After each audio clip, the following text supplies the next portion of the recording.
बिस्मिल्लाहिर्रहमानिर्रहीम इय्याका नाबुदु व इय्याका नस्ताईन। हाँ जी दोस्तों, की हाल है? ठीक हो? मैं ਤੁਹਾਡਾ ਦੋਸਤ ਤੁਹਾਡਾ ਭਾਈ ਡਾਕਟਰ ਨਸੀਮ ਰਾਈ ਫਰਮ ਛਤਰਪੁਰ। ਦੋਸਤੋ, ਰੋਜ਼ ਅਸੀਂ ਤੁਹਾਡੇ ਵਾਸਤੇ ਕੋਈ ਨਾ ਕੋਈ ਐਸੀ ਰੈਮਡੀ ਦੱਸਦੇ ਆ ਕਿ ਤੁਹਾਡਾ ਇਲਾਜ ਘਰ ਬੈਠਿਆਂ ਕੀਤਾ ਜਾ ਸਕੇ। ਯਾਨੀ ਕਿ ਅੱਲਾ ਦੀ ਜਿਹੜੀ ਮਖਲੂਕ ਆ ਉਹਦੀ ਤਕਲੀਫਾਂ 'ਚ ਕਮੀ ਦੀ ਕੋਸ਼ਿਸ਼ ਕੀਤੀ ਜਾ ਸਕੇ ਔਰ ਖੁਦਾਏ ਪਾਕ ਨੂੰ ਰਾਜ਼ੀ ਕੀਤਾ ਜਾ ਸਕੇ। ਸਾਡੀ ਅੱਜ ਦੀ ਰੈਮਡੀ ਵੀ ਇੱਕ ਐਸੀ ਰੈਮਡੀ ਆ ਕਿ ਲੋਕ ਆਉਂਦੇ ਆ ਕਹਿੰਦੇ ਡਾਕਟਰ ਸਾਹਿਬ ਸ਼ੂਗਰ ਆ, ਲੇਕਿਨ ਸ਼ੂਗਰ ਤੋਂ ਇਲਾਵਾ ਪਿਸ਼ਾਬ ਬਹੁਤ ਆਉਂਦਾ ਹੈ। ਸਾਰੀ ਰਾਤ ਹੀ ਪਿਸ਼ਾਬ ਕਰਦੇ ਰਹਿੰਦੇ ਆ, ਚਲੇ ਗਏ ਆ ਗਏ, ਚਲੇ ਗਏ ਆ ਗਏ। ਸਰਦੀਆਂ ਦਾ ਮੌਸਮ ਹੋਵੇ ਤੇ ਬੰਦਾ ਆ ਕੇ ਰਜ਼ਾਈ 'ਚ ਲੇਟੇ ਪਿਸ਼ਾਬ ਆ ਜੇ ਤੇ ਉੱਠ ਕੇ ਜਾਣਾ ਬਹੁਤ ਮੁਸ਼ਕਿਲ ਆ। ਰਾਤ ਦੇ ਵਿੱਚ 10 ਵਾਰ ਵੀ ਜਾਣਾ ਪਵੇ ਤੇ ਕਿੰਨਾ ਮੁਸ਼ਕਿਲ ਆ। ਅਕਸਰ ਲੋਕ ਤੇ ਇਹ ਕਹਿੰਦੇ ਆ ਕਿ ਡਾਕਟਰ ਸਾਹਿਬ ਦਿਨੇ ਵੀ ਐਵੇਂ ਪਿਸ਼ਾਬ ਆਉਂਦਾ ਰਹਿੰਦਾ ਹੈ ਕਿ ਬਸ ਥੋੜਾ ਜਿਹਾ ਪਿਸ਼ਾਬ ਆਇਆ, ਥੋੜੀ ਦੇਰ ਬਾਅਦ ਫੇਰ ਹਾਜਤ ਹੋ ਗਈ।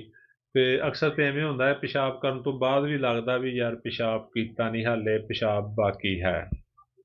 ਤੇ ਦੋਸਤੋ, ਇਹ ਦਵਾਈ ਨਾ ਸਿਰਫ ਪਿਸ਼ਾਬ ਨੂੰ ਕੰਟਰੋਲ ਕਰ ਸਕਦੀ ਆ ਬਲਕਿ ਖੂਨ ਔਰ ਪਿਸ਼ਾਬ ਦੀ ਸ਼ੂਗਰ ਨੂੰ ਵੀ ਠੀਕ ਕਰਨ ਦੀ ਸਲਾਹੀਅਤ ਰੱਖਦੀ ਆ।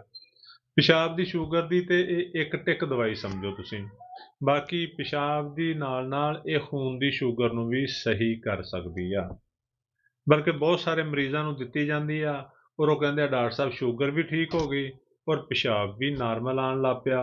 ਮਰੀਜ਼ ਇਹ ਦੱਸਦੇ ਆ ਕਿ ਡਾਕਟਰ ਸਾਹਿਬ ਹੁਣ ਤੇ ਰਾਤ ਨੂੰ ਸੌਣ ਲੱਗਿਆ ਪਿਸ਼ਾਬ ਕਰਕੇ ਸੌਂਦਾ ਹੈ, ਸਵੇਰ ਨਮਾਜ਼ ਦੇ ਟਾਈਮ ਹੀ ਉੱਠ ਕੇ ਪਿਸ਼ਾਬ ਕਰੀਦਾ ਹੈ। ਅਗਰ ਤੁਹਾਨੂੰ ਵੀ ਕੋਈ ਐਸਾ ਮਸਲਾ ਹੈ, ਤੁਹਾਨੂੰ ਵੀ ਯੂਰਨ ਬਾਰ-ਬਾਰ ਆਉਂਦਾ ਹੈ, ਤੁਹਾਨੂੰ ਵੀ ਰਾਤ ਦੇ ਵਿੱਚ 10 ਦਫਾ 15 ਦਫਾ ਉੱਠਣਾ ਪੈਂਦਾ ਹੈ, ਤੁਹਾਨੂੰ ਵੀ ਦਿਨ ਦੇ ਵਿੱਚ ਬੇਸਕੂਨੀ ਆ, ਸਾਰਾ ਦਿਨ ਪਿਸ਼ਾਬ ਕਰਦੇ ਰਹਿੰਦੇ ਹੋ, ਬਾਰ-ਬਾਰ ਪਿਸ਼ਾਬ ਕਰਨ ਨਾਲ ਜਿਸਮ ਦਰਦ ਹੋਣ ਲੱਗ ਪੈਂਦਾ ਹੈ, ਕਮਜ਼ੋਰੀ ਹੋ ਜਾਂਦੀ ਆ, ਪਿੰਡਲੀਆਂ 'ਚ ਦਰਦ ਹੋਣ ਲੱਗ ਪੈਂਦਾ ਹੈ, ਸਿਰ ਦਰਦ ਹੋਣ ਲੱਗ ਪੈਂਦਾ ਹੈ, ਬੁਖਾਰ ਹੋਣਾ ਸ਼ੁਰੂ ਹੋ ਜਾਂਦਾ ਹੈ, ਜਾਂ ਇਵੇਂ ਲੱਗਦਾ ਜਿਵੇਂ ਹਰ ਟਾਈਮ ਬੰਦਾ ਟੁੱਟਿਆ ਭੱਜਿਆ ਹੈ, ਤੇ ਸਾਡੀ ਅੱਜ ਦੀ ਰੈਮਡੀ ਤੁਹਾਡੇ ਵਾਸਤੇ ਇੰਤਹਾਈ ਅਹਿਮ ਆ। ਇਹ ਨਾ ਸਿਰਫ ਤੁਹਾਨੂੰ ਠੀਕ ਕਰ ਦੇਗੀ ਬਲਕਿ ਤੁਹਾਡੀਆਂ ਜਿੰਨੀਆਂ ਵੀ ਅਲਾਮਾਤ ਆ ਉਹ ਬਿਲਕੁਲ ਠੀਕ ਹੋ ਜਾਣਗੀਆਂ। ਤੁਹਾਡਾ ਪਿਸ਼ਾਬ ਵੀ ਨਾਰਮਲ ਹੋ ਜਾਏਗਾ ਔਰ ਤੁਸੀਂ ਦੇਖੋਗੇ ਤੁਹਾਡੀ ਸ਼ੂਗਰ ਵੀ ਠੀਕ ਹੋ ਗਈ ਆ। ਤੇ ਦੋਸਤੋ, ਕਰਨਾ ਕੀ ਆ? ਹੋਮਿਓਪੈਥਿਕ ਦਵਾ ਸਾਈਜ਼ੀਜੀਅਮ ਜੈਂਬੋ, ਸਾਈਜ਼ੀਜੀਅਮ ਜੈਂਬੋ 3x ਤੱਕ 'ਚ ਲੈਣੀ ਆ। ਦੋਸਤੋ, ਕੋਸ਼ਿਸ਼ ਕਰੋ ਕਿ ਇਹ ਦਵਾਈ ਤੁਸੀਂ ਜਰਮਨ ਦੀ ਹੀ ਲਓ।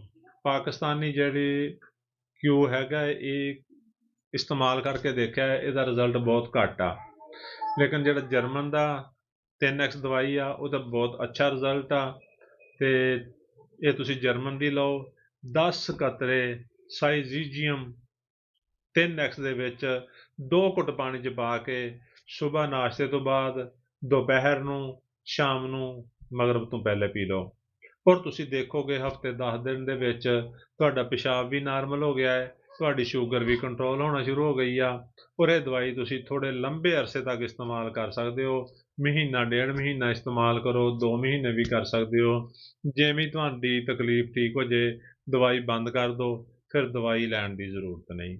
ਤੇ ਦੋਸਤੋ, ਸਾਡੀ ਵੀਡੀਓ ਨੂੰ ਲਾਈਕ ਤੇ ਸ਼ੇਅਰ ਕਰੋ ਤਾਂ ਕਿ ਤੁਹਾਡਾ ਔਰ ਸਾਡਾ ਵੀ ਰਾਬਤਾ ਰਹੇ ਔਰ ਲੋਕਾਂ ਕੋਲ ਵੀ ਇਹ ਵੀਡੀਓ ਪਹੁੰਚੇ, ਉਹਨਾਂ ਦਾ ਵੀ ਫਾਇਦਾ ਹੋ ਸਕੇ।